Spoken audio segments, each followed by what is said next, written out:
Buenos días, bienvenidos a todos los que están aquí. Vamos a dar inicio a la escuela dominical. Vamos a comenzar orando y damos inicio. Oremos.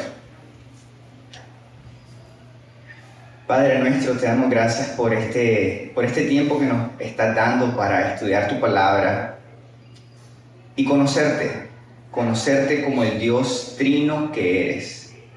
Un Dios, tres personas, Padre, Hijo y Espíritu Santo. Señor, queremos que este tiempo te honre, que este tiempo nos permita conocerte a más profundidad. Así que ponemos todo este tiempo en tus manos, Señor, para que sea para nuestra edificación, para tu gloria y para que otros te lleguen a conocer verdaderamente, Señor. Te lo pedimos y agradecemos en el nombre de Jesús. Amén. Amén. Ok, repasemos rápidamente lo que logramos ver el domingo pasado. El domingo pasado vimos qué es la doctrina de la Trinidad en su totalidad, ¿verdad? Dijimos que hay un solo Dios verdadero, que ha existido eternamente en tres personas distintas: Padre, Hijo y Espíritu Santo. Y que cada persona es plenamente Dios, o sea, 100% Dios. Y comenzamos a ver una serie de preguntas para ver si esto realmente es verdad. Preguntamos primero que si hay realmente un solo Dios. Y al estudiar la Escritura vimos que sí, las Escrituras dicen claramente que hay un solo Dios. Después preguntamos, ¿hay tres personas distintas? ¿Hay realmente Padre, Hijo y Espíritu Santo? ¿Son tres personas distintas? Y vimos claramente en las Escrituras que sí, realmente hay tres personas distintas: Padre, Hijo y Espíritu Santo. Y ahí es donde nos quedamos en realidad, porque comenzamos a ver primero que el Padre es distinto al Hijo, o sea que el Padre y el Hijo no son la misma persona. Después continuamos viendo que el Padre es distinto al Espíritu Santo. E inevitablemente, mientras estábamos viendo eso, quedó bastante claro que el Hijo es distinto al Espíritu Santo. Pero nos tomamos un pequeño tiempo para hablar sobre el Espíritu Santo y dejar claro que el Espíritu Santo realmente es una persona, no es simplemente una fuerza impersonal. Y vimos eso, lo comenzamos a conversar, porque hay personas, tanto a los inicios de la iglesia, como también hoy en día continúan habiendo personas que dicen que el Espíritu Santo no es realmente una persona, sino que es solamente una fuerza, algo impersonal. Entonces comenzamos a ver algunos versículos y después de eso nos desviamos en algunas otros temitas y conversaciones. Entonces quisiera retomar ese punto otra vez, solo para que todos estemos en la misma página, que todos estemos convencidos realmente juntos que el Espíritu Santo es una persona. Entonces, los invito a abrir la palabra de Dios en 1 Corintios capítulo 12. 1 Corintios capítulo 12, y vamos a ver en el versículo 11. El domingo pasado ya habíamos revisado Hechos capítulo 15, donde vimos que el Espíritu Santo decidió apartar a Pablo y a un compañero para que vaya de viaje misionero. O sea que el Espíritu Santo razonó, tuvo voluntad de apartar a Pablo para un viaje misionero. También nos pusimos a ver 1 Corintios 2, y ahí es donde vimos que el Espíritu Santo escudriña la mente del Dios Padre. Vimos que el Espíritu Santo nos enseña y nos instruye. Entonces, hoy vamos a continuar viendo cómo el Espíritu Santo realmente es una persona. 1 Corintios capítulo 12, versículo 11 dice lo siguiente: pero todas estas cosas las hace uno y el mismo Espíritu, repartiendo a cada uno en particular como Él quiere. Entonces yo les hago la pregunta, ¿qué es lo que ese versículo nos dice sobre el Espíritu Santo? Nuevamente, pero todas estas cosas las hace uno y el mismo Espíritu, repartiendo a cada uno en particular como Él quiere. Entonces, digan ustedes, ¿qué nos dice ese versículo sobre el Espíritu Santo? El Espíritu Santo reparte a como Él quiere, hablando del caso de los dones, porque está hablando en el contexto de los dones. Así es, muy correctamente, esto es en el contexto de los dones espirituales, y vemos que el Espíritu Santo está haciendo dos cosas. Bueno, una cosa, dice, reparte los dones como Él quiere, reparte los dones como Él desea. Entonces estamos viendo dos cosas realmente ahí. Uno, que el Espíritu Santo reparte. Pero segundo, también vemos que Él tiene su propia voluntad. Dice, Él quiere, a como Él desea. Entonces el Espíritu Santo tiene voluntad. No es simplemente una fuerza impersonal, sin pensamiento. Es una persona con voluntad. Continuemos a 2 Corintios capítulo 13, versículo 14. Y dice lo siguiente: la gracia del Señor Jesucristo, el amor de Dios y la comunión del Espíritu Santo sean con todos vosotros. Amén. Bueno, primero ahí tenemos a toda la Trinidad presente, ¿verdad? Hijo, Padre y Espíritu Santo. Pero ¿qué es lo que el Espíritu Santo da? ¿Qué es lo que Pablo está orando que los hermanos reciban del Espíritu Santo? Del Hijo, la gracia; del Padre, el amor; y del Espíritu Santo, la comunión. Entonces, vemos que Pablo piensa sobre el Espíritu Santo como una persona relacional. O sea, está hablando de la comunión con una persona. La palabra comunión es una palabra relacional, de relación. Hay una comunión con una persona, y es la persona del Espíritu Santo. Vamos a ver en Efesios capítulo 4, 30. No contristéis al Espíritu Santo de Dios, con el cual fuiste sellados para el día de la redención. No contristéis el Espíritu Santo, no lo hagan triste, no lo entristezcan con el pecado en su vida. Una fuerza impersonal no se pone triste, ni se pone alegre, simplemente no tiene sentimientos. Pero vemos que el Espíritu Santo sí se entristece y sí se puede alegrar. Es una persona.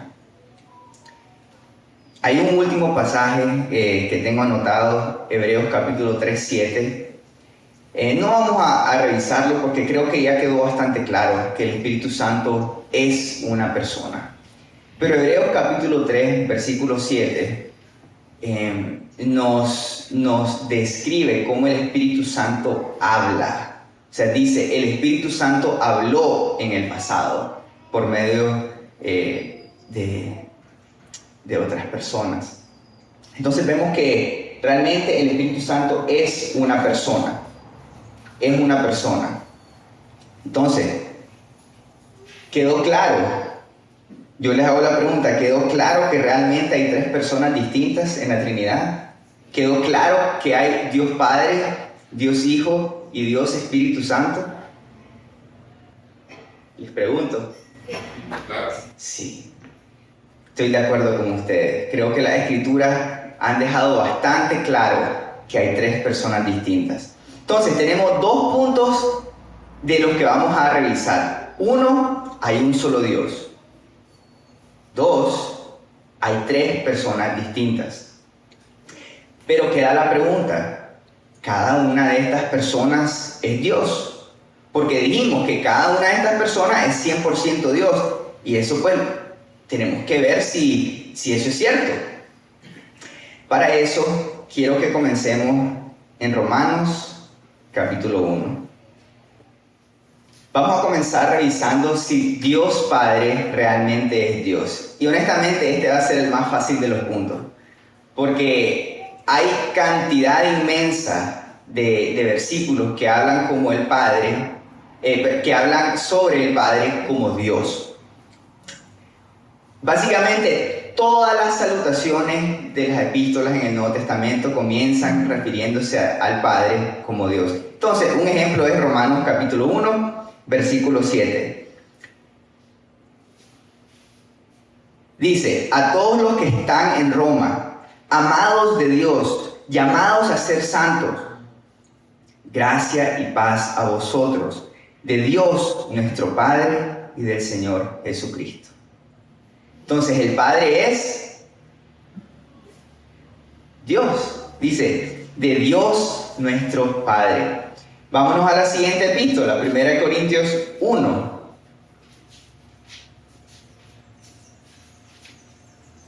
Primera de Corintios 1, versículo 3.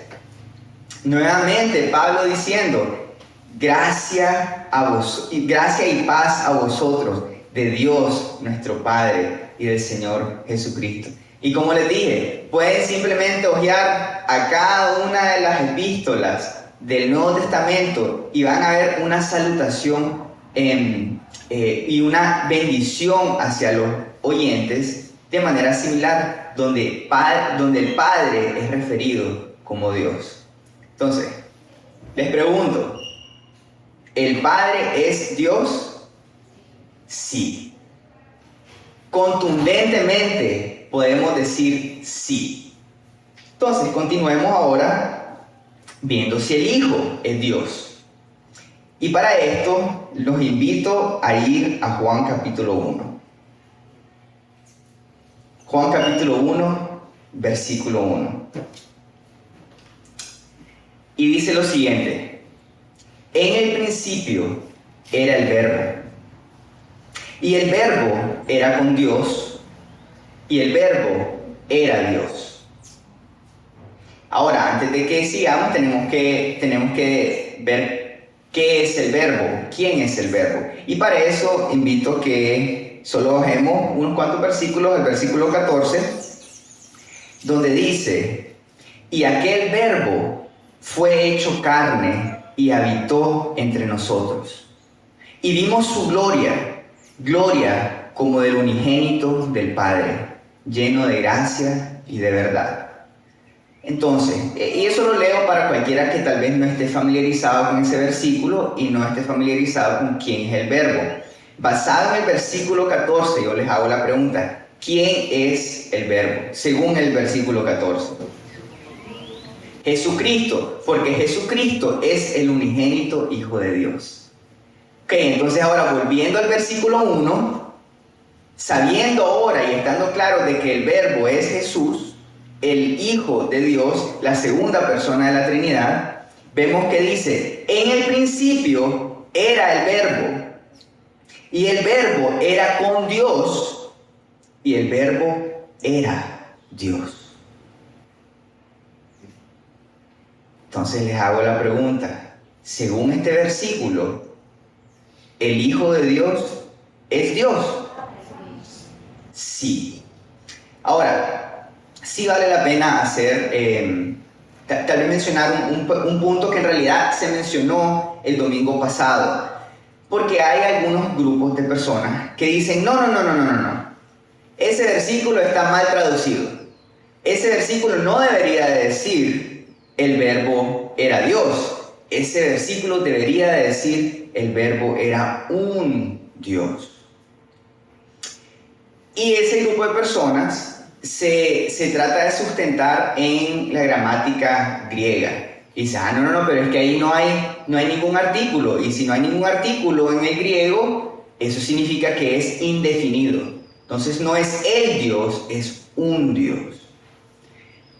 Pero la realidad es que si uno trata de convertir este versículo en algo así, por esa gramática, es como empujar la carreta sobre un lugar inclinado. Vos lo empujas un poquito y si vos empujas esa carreta se va de un solo hasta abajo, ¿verdad? ¿cómo se le dice a eso? Un dicho, pues cuando uno trata de jalar un hilito, de cortarlo de la camisa, pero al jalarlo se te viene toda la camisa. Es más o menos así lo que está sucediendo aquí. Si ellos tratan de decir que por esa falta de artículo esto es un Dios, entonces se les viene abajo toda la carta de Juan básicamente y un montón de otras referencias donde se habla de Dios, el Dios único y verdadero, sin lugar a duda, sin la presencia del artículo. Y si ellos realmente fueran constantes con su interpretación y su gramática, entonces habría un montón de versículos que dejan de tener sentido porque la referencia de Dios se convierte en una referencia a un Dios. Y no tiene sentido, simplemente no tiene sentido, se le deshilacha toda la camisa. No hay manera de tergiversar este versículo para decir que el verbo era un Dios. La misma gramática griega y los mismos textos de Juan, que es el autor de este versículo, no dejan lugar a duda de que está diciendo que el verbo era Dios, que el verbo es 100% Dios. No es un Dios, es el Dios. Entonces, solo quería mencionar eso porque este grupo de personas existe todavía. Bueno, definitivamente los testigos de Jehová, así es como lo tratan de interpretar, pero estoy seguro que hay otros grupos también que se agarran de eso. Entonces quería dejar eso muy claro. Obviamente no puedo mostrarles eso a menos que comencemos a revisar el griego, pero les digo, el griego lo deja bastante claro. Aún aquí mismo, en el mismo capítulo, hay una referencia que ahorita se me escapa, donde se habla de Dios Padre sin el artículo. Entonces, solo quería dejar eso bastante claro. Vámonos a Juan capítulo 10. Juan, la verdad es que tiene Juan es uno de los autores que más claramente nos deja la divinidad de Jesucristo. Juan capítulo 10, comenzando en el versículo 24 al 30, y vamos a terminar en el 33. Dice lo siguiente. Y aquí Juan está hablando de Jesús aquí. Y dice: y le rodearon los judíos y le dijeron: ¿hasta cuándo nos turbarás el alma? Si tú eres el Cristo, dínoslo abiertamente. Jesús les respondió: os lo he dicho y no creéis. Las obras que yo hago en nombre de mi Padre, ellas dan testimonio de mí. Pero vosotros no creéis, porque no sois de mis ovejas, como ya os he dicho. Mis ovejas oyen mi voz, y yo las conozco, y me siguen, y yo les doy vida eterna. Y no perecerán jamás, ni nadie las arrebatará de mi mano. Mi Padre que me las dio es mayor que todos, y nadie las puede arrebatar de la mano de mi Padre. Yo y el Padre, uno somos. Entonces los judíos volvieron a tomar piedras para apedrearle. Jesús les respondió: muchas buenas obras os he mostrado a mi Padre, ¿por cuál de ellas me quieren apedrear? Le respondieron los judíos diciendo: por buena obra no te apedreamos, sino por la blasfemia, porque tú, siendo hombre, te haces Dios. Entonces, para dar un poquito de contexto aquí, Jesús comienza a hablar de la unidad entre Él y el Padre, de que Él y el Padre son uno, de que nadie puede arrebatar sus ovejas de su mano y que nadie puede arrebatar las ovejas de la mano del Padre. Y dice también que Él puede dar vida eterna a las ovejas. A nuestros oídos tal vez eso pues no suene como gran cosa, pero para los judíos, que claramente en el contexto en que vivían sabían qué es lo que estaba diciendo Jesús, entendieron que Jesús estaba diciendo qué. ¿Qué es lo que Jesús estaba afirmando? Según los judíos, en el versículo 33, ¿cómo lo interpretaron los judíos? ¿Cómo interpretaron las palabras de Jesús los judíos? Que Él era Dios. Que Él era Dios. Jesús mismo, con sus palabras, estaba dejando claro, yo soy Dios. Y los judíos lo entendieron así, y lo acusaron de blasfemia, y estaban dispuestos a apedrearlo hasta la muerte por esa blasfemia. Vámonos a Juan, capítulo 20. Esto, para dar un poquito de contexto, lo que vamos a leer ahorita sucede después de que Jesús ya fue crucificado, después de que Jesús ya resucitó entre los muertos, y después de que Jesús ya se le apareció a algunos de los discípulos. Pero había un discípulo que no había visto a Jesús. Y dijo, ¿cómo es esto posible? ¿Cómo que lo hubieron resucitado? Pero si Jesús murió sobre la cruz, ¿y ustedes dicen que lo vieron vivo? Okay. Veamos qué es lo que sucedió con este discípulo. Juan capítulo 20, comenzando en el versículo 24. Pero Tomás, uno de los 12, llamado Dídimo, no estaba con ellos cuando Jesús vino. Le dijeron pues los otros discípulos, al Señor hemos visto. Él les dijo, si no viere en sus manos la señal de los clavos, y metiera mi dedo en el lugar de los clavos, y metiera mi mano en su costado, no creeré. 8 días después, estaban otra vez sus discípulos dentro, y con ellos Tomás. Llegó Jesús, estando las puertas cerradas, y se puso en medio y les dijo, paz a vosotros. Luego dijo a Tomás, pon aquí tu dedo y mira mis manos, y acerca tu mano y métela en mi costado. No seas incrédulo, sino creyente. Entonces Tomás respondió y le dijo, Señor mío y Dios mío. Jesús le dijo, ¿porque me has visto, Tomás, creíste? Bienaventurados los que no vieron y creyeron.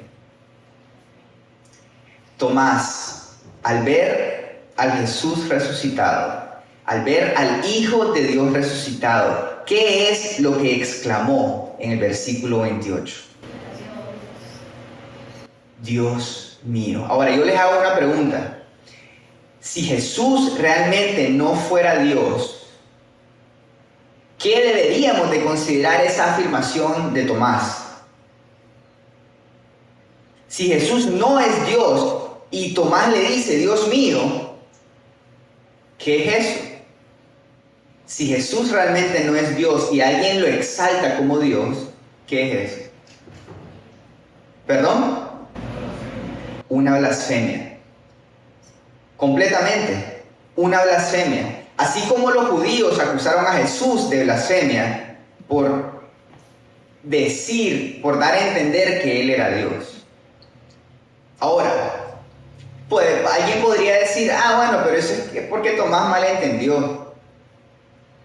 Ok, si Tomás realmente malentendió y se equivocó al llamar a Jesús Dios, entonces Jesús inmediatamente lo hubiera reprendido y lo hubiera corregido, ¿verdad?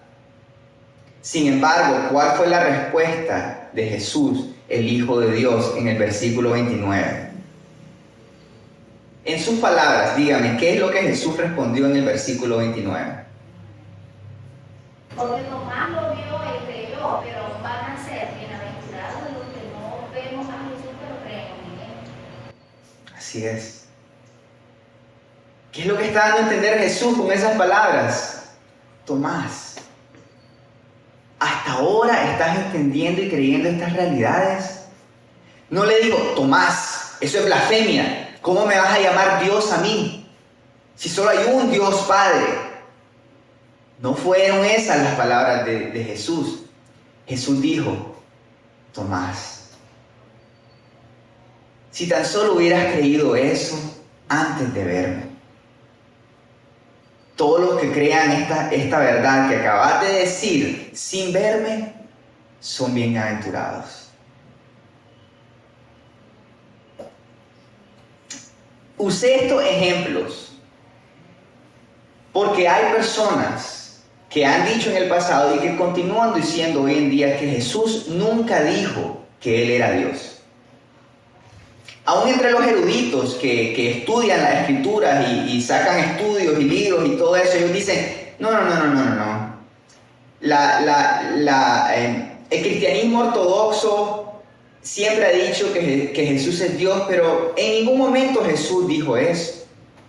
Bueno, pero si acabamos de ver claramente que Jesús tampoco lo corrigió.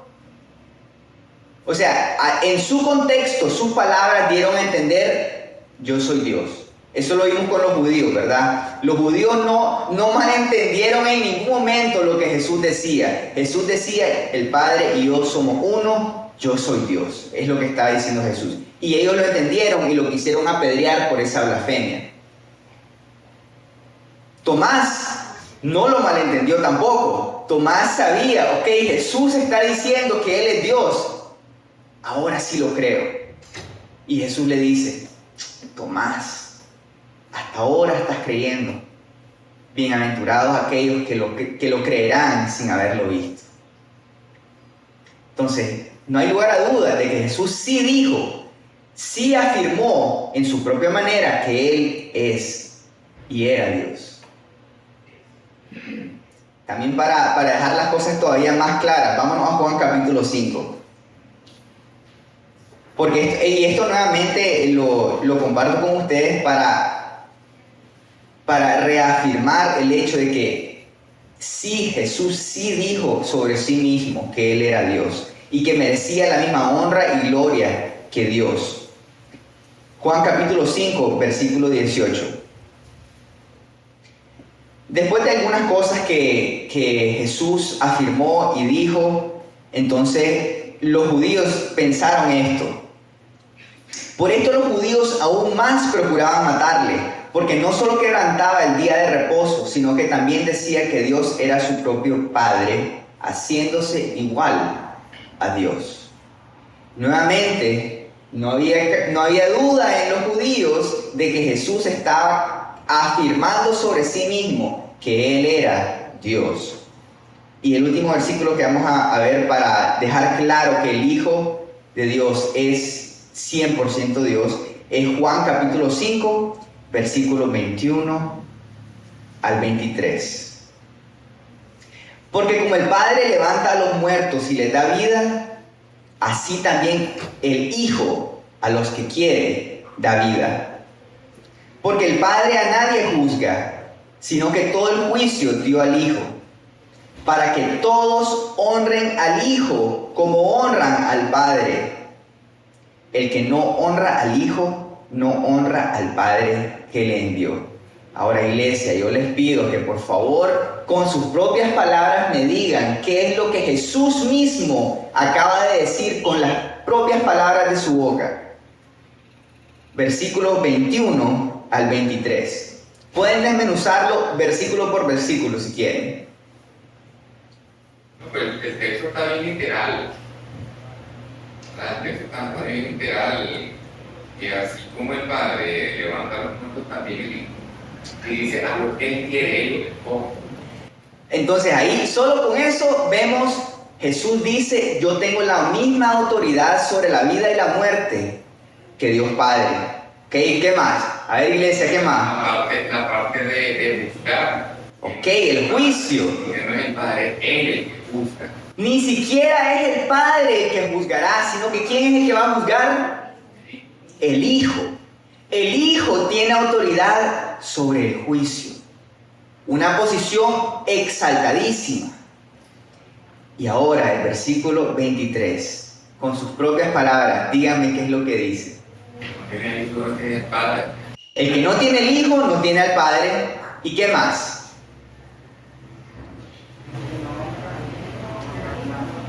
El que no honra al Hijo no honra al Padre. Honrar al Hijo es lo mismo que honrar al Padre. Y si no se honra al Hijo, no se está honrando al Padre.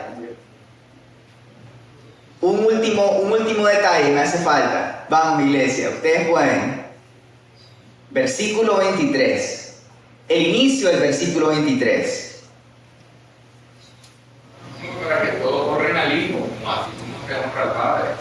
Que honren al Hijo como honran al Padre. Iglesia, quiero que sintamos el peso de esas palabras. Jesús está diciendo que merece la misma honra que Dios Padre. Hermanos y hermanas, si Jesús no es Dios realmente, así como todo lo demás que hemos visto, si Jesús no es realmente Dios, ¿qué debemos considerar esas palabras? Blasfemia. Porque una criatura, si Jesús no es Dios, entonces una criatura, un hombre, un mero hombre, está diciendo que merece la misma honra que Dios Padre.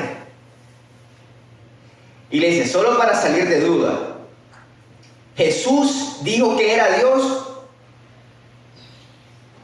Sí. ¿Salió de su propia boca? Sí. En muchas de sus Biblias esas palabras hasta las encuentran en rojo porque son las mismas palabras de Jesús. Aquellos que dicen que Jesús nunca dijo, nunca afirmó que Él era Dios, simplemente están tergiversando la Escritura, están escogiendo malinterpretar las Escrituras. Jesús dijo que merece la misma honra, el mismo grado de honra, la misma gloria que Dios Padre. ¿Cada persona de la Trinidad es Dios? Bueno, definitivamente vimos que Dios Padre es Dios. Hemos visto, sin duda alguna, que el Hijo es Dios. En el principio era el Verbo, y el Verbo era con Dios, y el Verbo era Dios. Y ahora nos queda ver si el Espíritu Santo es Dios.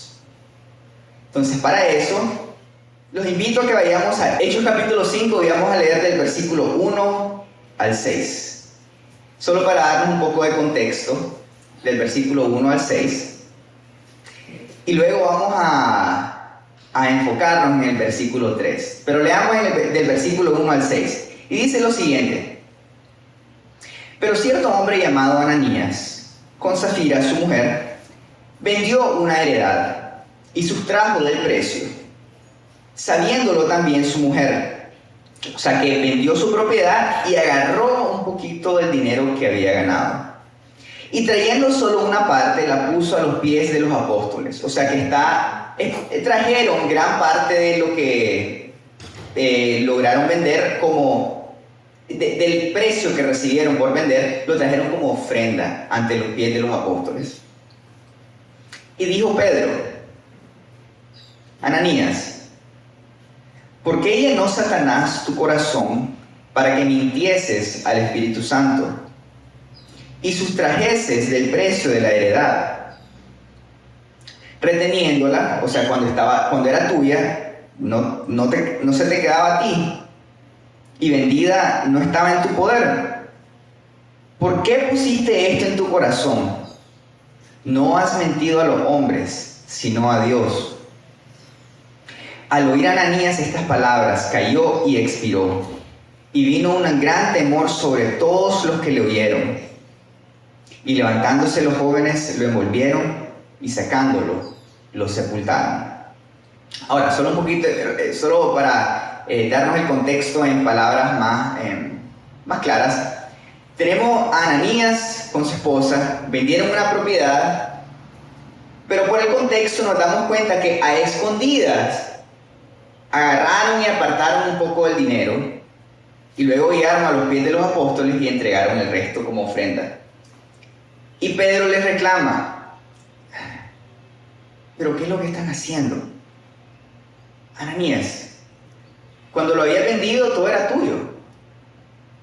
Cuando todavía lo tenías era tuyo. ¿Por qué estás haciendo esto escondido? O sea, ¿por qué estás tratando de mentirnos a nosotros Como que si entregaste todo cuando realmente estás escondiendo una parte. Y entonces, aquí es donde Pedro dice algo muy interesante que a nosotros nos ayuda a entender realmente quién es el Espíritu Santo y que si realmente es Dios. Alguien lea el versículo 33 en voz alta y dígame qué es lo que dice. 5:3. 5:3. Y dijo Pedro, Ananías, ¿por qué llenó Satanás tu corazón para que mintieses al Espíritu Santo y sustrajeses del precio de la heredad? Muchas gracias. Entonces yo les hago la pregunta, ¿a quién le mintió Ananías? Al Espíritu Santo, ok. Ahora bajemos al versículo 5, perdón, al versículo 4 y alguien lea el versículo 4 en voz alta. Mientras estaba sin venderse no te pertenecía. Después de vendida no estaba bajo tu poder. ¿Por qué concebiste este asunto en tu corazón? ¿No has mentido a los hombres? No a Dios. Entonces les pregunto ahora nuevamente, ¿a quién le mintió Ananías? Adiós. A Dios. A ver, ¿cómo era eso? Pero si en el versículo 3, ¿a quién le mintió? Ah, ok, pero en el versículo 4, ¿a quién? ¿Qué conclusión podemos sacar de estos dos versículos, hermanos y hermanas? Que el Espíritu Santo es Dios. ¿Hay alguna duda de que el Espíritu Santo es Dios? Iglesia, ¿se dan cuenta de lo que hemos visto en estos minutos que hemos estado juntos? El Padre es Dios, el Hijo es Dios y el Espíritu Santo es Dios. Un solo Dios, tres personas distintas y cada una de estas personas, Dios. Hay un último versículo que vamos a leer para dejar esto en relieve y bastante claro. Vámonos a Mateo capítulo 28. Este versículo les va a sonar muy familiar porque es algo que repetimos cada domingo al final del culto. Y tal vez después de este estudio, esos versículos que repetimos cada domingo cobren un nuevo significado para ustedes, un significado más profundo. Mateo capítulo 28, comenzando en el versículo 18. Y Jesús se acercó a sus discípulos y les habló diciendo: Toda potestad me es dada en el cielo y en la tierra. Por tanto, id y haced discípulos a todas las naciones, bautizándolos en el nombre del Padre y del Hijo y del Espíritu Santo, enseñándoles que guarden todas las cosas que os he mandado. Y he aquí, yo estoy con vosotros todos los días hasta el fin del mundo. Amén. Iglesia, ¿en el nombre de quién somos bautizados? Padre, Hijo y Espíritu Santo. Las tres personas de la Trinidad. Somos bautizados en el nombre del Dios Trino. Padre, Hijo y Espíritu Santo al mismo nivel. Con la misma honra. Con el mismo grado de gloria. Ustedes saben que podemos leerlo en 1 Corintios, que hubo un momento en la historia de la iglesia primitiva en que comenzaron a haber contiendas, un poco de, en realidad, un poco de división en la iglesia. Y Pablo comienza a hablarle a la iglesia en Corinto sobre esos detalles y les dice: miren, ¿qué están haciendo? Ustedes dicen: yo fui bautizado en el nombre de Pablo. Otros dicen: yo fui bautizado en el nombre de Pedro. Otros en otro nombre. ¿Qué es lo que están haciendo? Ustedes no se han bautizado en nombre de ningún hombre. Se han bautizado en Cristo Jesús. Él dice: nosotros no somos nada más que siervos suyos. Es Dios el que los ha salvado. Entonces, no nos engañemos. ser bautizados en el nombre de alguien que no es Dios es incorrecto. Si el Hijo y el Espíritu Santo no fueran Dios, ser bautizados en el nombre del Padre, del Hijo y del Espíritu Santo sería incorrecto también. Y cuando estamos hablando de que Dios Padre, de que el Padre es Dios, de que el Hijo es Dios y de que el Espíritu Santo es Dios, no estamos hablando de tres dioses. Ni siquiera estamos hablando de que hay un Dios y tres tercios. Como que si podemos agarrar una pizza y cortarla en tres pedazos. Entonces, ok, el Dios Padre es un tercio de Dios, el Hijo es un tercio de Dios y el Espíritu Santo es un tercio de Dios. No es así la matemática, hermanos. No hay matemática aquí. Hay un solo Dios. Tres personas distintas, con una misma esencia, con una misma voluntad, con una misma mente. Pero no son tres dioses. No son tres dioses separados ni tres tercios de dioses. Decir que el Padre es un tercio de Dios es decir que el Padre es incompleto. Bueno, son las 10:23, imposible cubrir otro punto. Jamás me imaginé que tratar de escudriñar las Escrituras para estudiar la Trinidad iba a tomar tanto tiempo. Pero vamos a detenernos aquí. A menos que alguien tenga algún comentario, alguna pregunta, porque realmente es importante que esto quede clarísimo. Tal vez no han dicho nada porque las Escrituras han sido bastante claras, pero quiero darles oportunidad. Y cualquier momento en que quieran hacer un comentario o hacer una pregunta o agregar algo, por favor. Así como el domingo pasado que todos estaban participando, así mismo siempre siéntanse en la libertad de hacerlo. O sea, ¿algún comentario o una pregunta? No, quizás comentar que por mi opinión, primeramente creo que va bien, pero, o sea, ha explicado porque la Escritura, el tema de la Trinidad que tiene mucha relevancia e importancia para la Iglesia del Señor. Sí.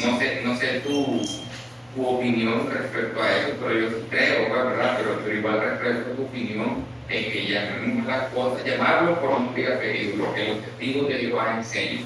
Sí. ¿Verdad? Que enseñan que el Espíritu Santo no es Dios. Yo creo que hay que, para fortalecer nuestra fe. Sí. El pueblo de Dios considero que debe ser fortalecida nuestra fe y todos estos versículos pues nos ayudan mucho, ¿no? Así como dijo Pedro, estén preparados para la defensa de nuestra fe. Esto nos ayuda a eso. Sí es. Entonces, hay que agradecer y pues esperamos unas conferencias más rápidas. No, con mucho gusto, con muchísimo gusto estamos haciendo estos estudios, casualmente, exactamente para hacer lo que vos acabas de decir, para fortalecer nuestra fe, para saber por qué creemos lo que creemos, para poder dar defensa de las verdades que creemos. Y sí, aunque hay momentos en que no es necesario dar nombres, creo que sí, para algunos de estos temas sí tenemos que decir realmente, sí, los testigos de Jehová no son cristianos porque no creen que Jesús es Dios. Sí, los mormones no son cristianos porque también tienen creencias que no se ajustan, que no se acoplan a las verdades de las Escrituras. Los testigos de Jehová creen que Jesús, que el Hijo de Dios, no es Dios, sino que es un ser creado más adelante. Entonces, al bajar a Jesús de su divinidad, ya no están proclamando al verdadero Jesús. Entonces, aunque mormones y testigos de Jehová utilicen muchas palabras parecidas a nosotros y muchos nombres parecidos a nosotros, no podemos confundirnos ni caer en el error de creer que son cristianos o que creen lo mismo que lo que las Escrituras nos invitan. Ni siquiera es solo que nos invitan, sino que nos demandan a creer. Ok, iglesia. Sí. También que los espíritus o las creencias del Espíritu Santo es una cosa muy buena. Perdón, casi no lo escuché, que el Espíritu Santo es Una fuerza. correcto. Y es por eso casualmente que comenzamos a ver el domingo pasado y terminamos de verlo esta mañana, de que el Espíritu Santo no es simplemente una fuerza impersonal, sino que es lo que vimos hoy en la mañana, que el Espíritu Santo es una persona que enseña, que siente, que escudriña, que tiene voluntad propia, que reparte. Esas no son palabras que se pueden utilizar sobre una fuerza impersonal. Una fuerza impersonal no siente, ni escudriña, ni enseña, ni reparte, ni tiene voluntad propia. Pero el Espíritu Santo sí lo tiene. El Espíritu Santo es una persona de la Trinidad, y es Dios. ¿Sí, don Silvia? Por ejemplo, desde el comienzo de la Biblia en Génesis, en 1:26, donde dice, entonces Dios dijo, hagamos al hombre a nuestra imagen, no a mi imagen, a nuestra.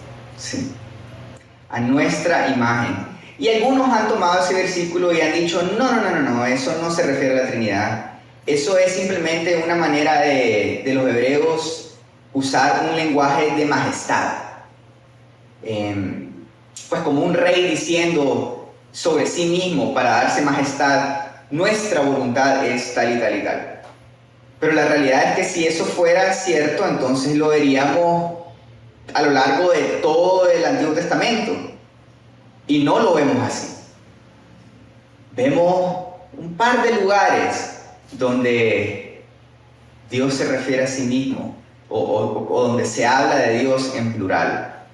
Entonces hay más indicios, tomando el canon entero de las Escrituras, hay más indicios y más evidencia para decir, eso es un indicio de la Trinidad en el Antiguo Testamento, que decir que no, eso era una manera de hablar de ese entonces, cuando no vemos realmente una evidencia de ese tipo de costumbre a lo largo del Antiguo Testamento.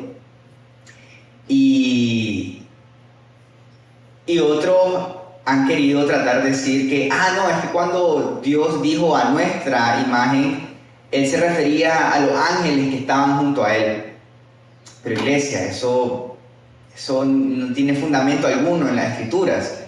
Primero, los ángeles no fueron parte del proceso de creación, eso lo vemos en las Escrituras. Y segundo, en ningún lugar en las Escrituras encontramos que hemos sido hechos a imagen de ángeles. Entonces decir que haremos al hombre y a la mujer a nuestra imagen, como que si eso incluye a los ángeles, está totalmente tergiversando las Escrituras.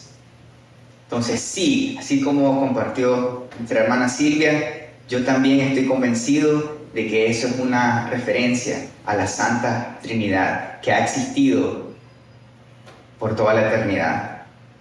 Que ese es un punto que vamos a ver más adelante también. Ver si realmente cada miembro de la Trinidad ha sido eterno. Ok, iglesia, vamos a detenernos aquí, vamos a orar. Padre nuestro, te damos muchísimas gracias nuevamente por darnos este tiempo para escudriñar tu palabra. Usa, Señor, estos tiempos para fortalecer nuestra fe,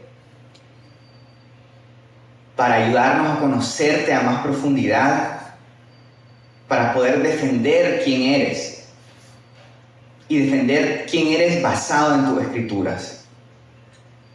Señor, usa esta serie también para mostrarle a otras personas que tal vez todavía no creen en ti de la manera correcta, enseñarles que sí realmente tú te has revelado en tu palabra como un Dios trino.